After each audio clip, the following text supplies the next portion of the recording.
The ability to deliver telecommunication services from space is a combination of technology, of satellite orbit, and of the space infrastructure that we want to establish. In fact, depending on the type of services that we want to establish, the type of infrastructure and the type of satellite that we need to place into orbit can highly vary. A telecommunication satellite alone can relay information through two or multiple points, either on the Earth or in space. So, let's think together what are the typical satellite downstream services we perceive. Everybody will think about satellite TV and satellite radio. We have then what are called backhaul services. That is, the ability delivered from satellites to back up phone lines or internet. We have then the dedicated satellite phone and satellite internet services. Through these services, we are able to broadcast and network data that are nation or security or business relevant. Now, let's make a jump into the past to understand how all this started. In 1960, the Courier 1B, the first active telecommunication satellite, was launched.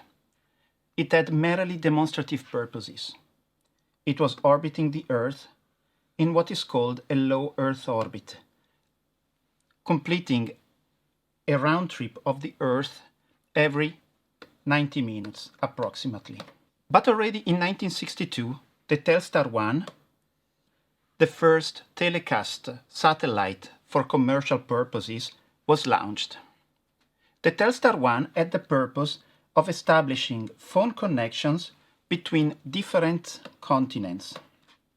The Telstar 1 was designed to orbit the Earth in what is called a medium Earth orbit, an orbit that takes about 2.5 hours to perform a full trip around the Earth. What was soon discovered was that a satellite operating in MEO would have delivered an active link for 20 minutes each orbit, and each orbit lasted 2.5 hours. Now, just imagine you're trying to convey a very important message to your family or to your business partners, and your communication link is broken, and you have to wait 2.5 hours to restart.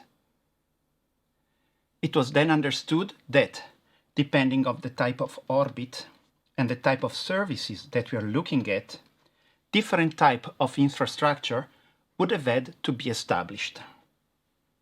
With this flashback, we got introduced into some of the basic drivers of the satellite telecommunication performance, the orbit and the duration of the link. Now, the downstream services and the products delivered by satellite telecommunication providers must deal with four main areas of operation. Much alike the provider of your mobile phone services, the satellite telecommunication operator deals with bandwidth, or how fast you can receive your data. They deal with data allowance, that is, how much data you can receive over a period, typically a month. And they want to deliver to you reliability and availability of their services. And finally, an important aspect of the telecommunication satellites is the latency, that is, the delay between my outbound and my inbound signal. Some of these performance areas that are influencing the services that we receive from satellite telecommunication service providers are driven by the specific telecommunication technology adopted from the on-ground and the space infrastructure. some other areas of performance are influenced by the satellite orbits. And finally, all the performances and the services that a satellite service provider wants to deliver to you are influenced by the type of infrastructure that is planned, whether it is a single satellite or whether it's a network of satellites.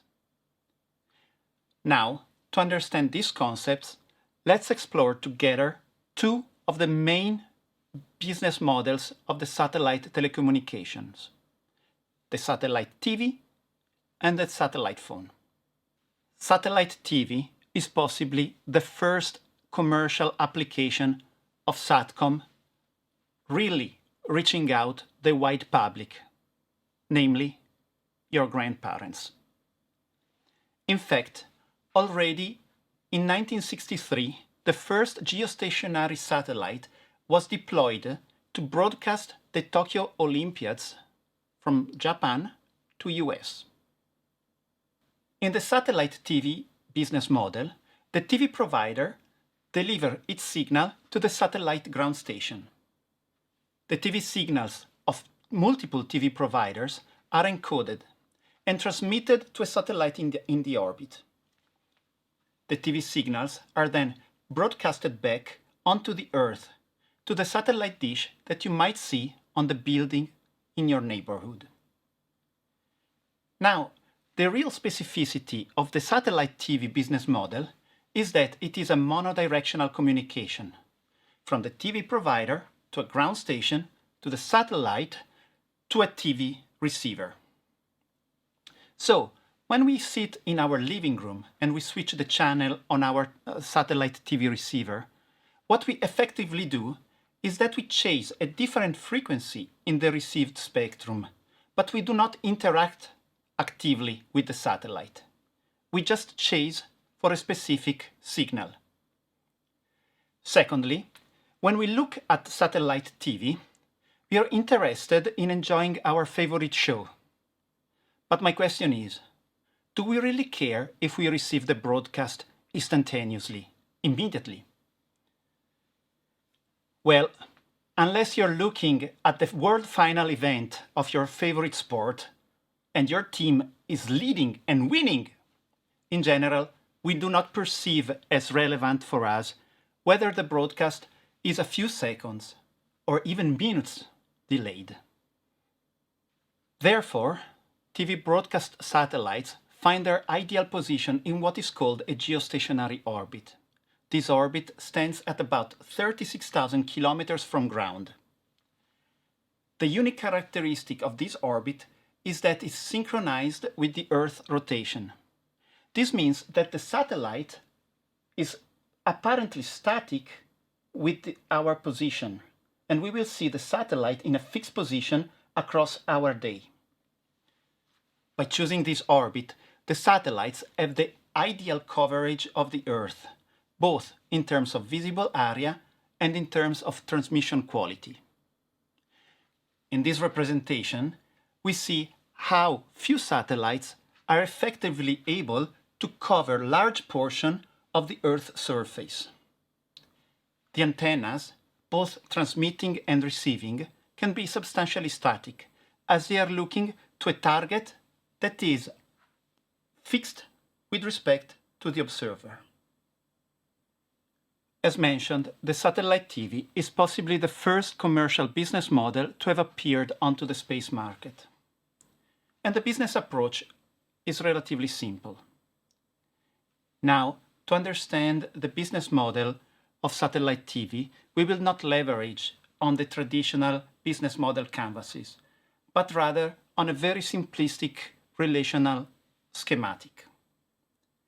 In addition, we will look at the satellite TV business model like if we would like to own the full supply chain, from the satellites to the service delivered. This might not be the most adequate way to establish a profitable business. To establish a satellite TV and radio business, we have to place our investments in order to build satellites and ground stations. Now we have to act on both sides. The ground station must receive the signal from the TV provider. That means that we need to establish a relationship with each and any of the TV provider that we want to serve. Depending on the type of relationship, we could have a revenue, because the TV provider wants to have their channels broadcasted through satellites, or we would have to chase them and we would have to pay them. So this side could be a running revenue or a running cost. Let's look now at the satellite part of the business. We establish one satellite. One satellite is able to cover a large portion of the Earth. It means that I am able to serve an amount of potential customers. Each and any of these potential customers have to do two things. They have to buy a satellite dish that is a one-off revenue for my satellite business, and they have to establish as a running subscription that is a running revenue for my business model. So, from investment to revenues or potential revenues, one satellite and tendentially one ground station are sufficient. Now that we understood together how the TV satellite business model is working, let's look at the second commercial business model of Satcom. Operators as Iridium conceived to deliver satellite mobile services as telephone or small data packets. In this case, and in contrast to the satellite TV model, the telecommunication must be bidirectional, from outbound phone to the satellite to the inbound phone and vice versa, because we want to establish a working communication. And in difference to the satellite TV business model, multiple satellite telephone users might want to interact with the other users at the same time. Not only, a satellite phone user does not only want to reach out for other satellite phone users, but might also want to reach out for traditional landline or traditional mobile phone users. This translates into a differently complex infrastructure than that of a satellite TV. Firstly, we want to reduce the latency of communication for an effective conversation with our counterparts. And therefore, we are going to place our satellites in what is called a low Earth orbit, that is much closer to the Earth.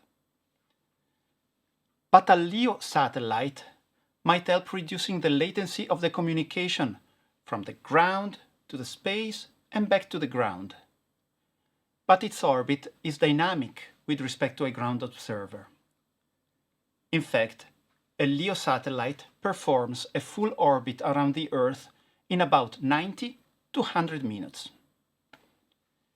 And therefore, if I want to establish an available and reliable satellite phone service, one satellite alone does not suffice. If we want to build a phone network that leverages on space infrastructure, we need a network of satellites. And this network of satellites must deliver a number of different functionalities. First, we want to communicate bilaterally with the ground satellite phone users. Secondly, the satellite must communicate among each other to effectively establish a spaceborne communication network. And thirdly, we want the satellites to communicate with the ground phone infrastructure, with the landline phones, to enable satellite phone users to be reached and to reach the most traditional customership. And now, the business model of satellite phone looks more complex. My initial investment goes into establishing a network of satellites that need to be coordinated and managed.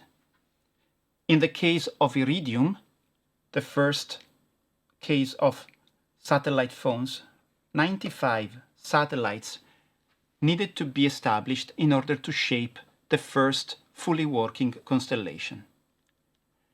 Not only, but while my goal is to establish a self-standing spaceborne network of satellites that will serve my satellite phone users, I also need to reach out for the landline infrastructure.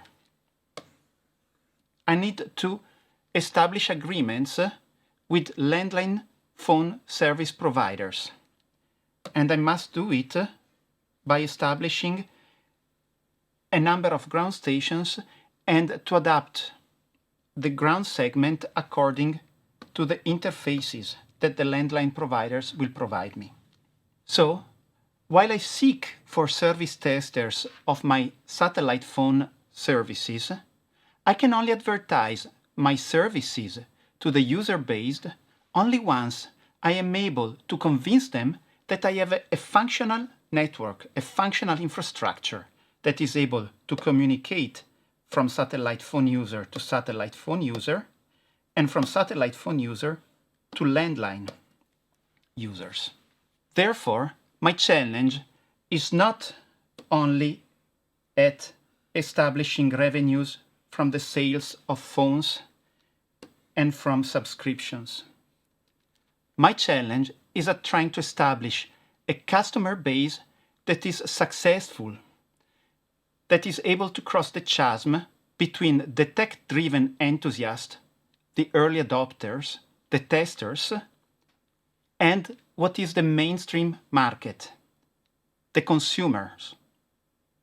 All this translates into a series of difficulties in winning enough market until a steady and sufficient revenue stream starts to pay off the initial and necessary investments that was required to establish my network of satellites and my network of ground stations.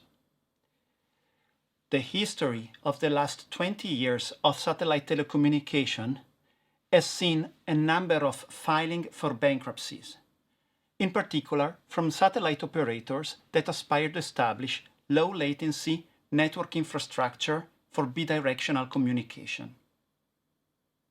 Now that we have analyzed together the main two types of business models in satellite telecommunications, let's look quickly together at the satellite internet services.